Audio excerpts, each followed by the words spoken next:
Hello po, magandang araw. Ako nga po pala si Dr. Ethel Marie Cruz from the Emergency Department.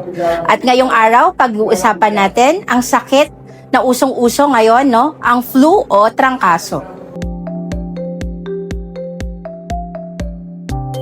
Ano ang flu o trangkaso?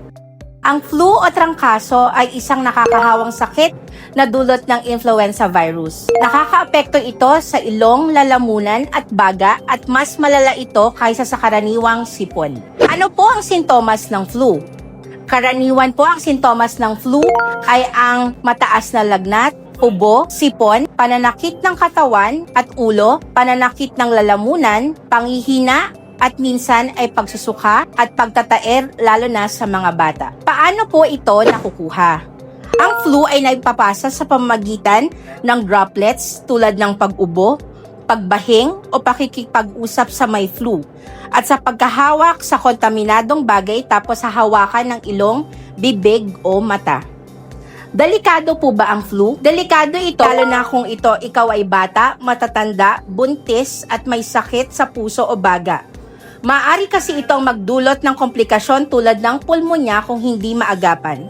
Karaniwang tanong, paano po ba maiwasan ang flu o trangkaso?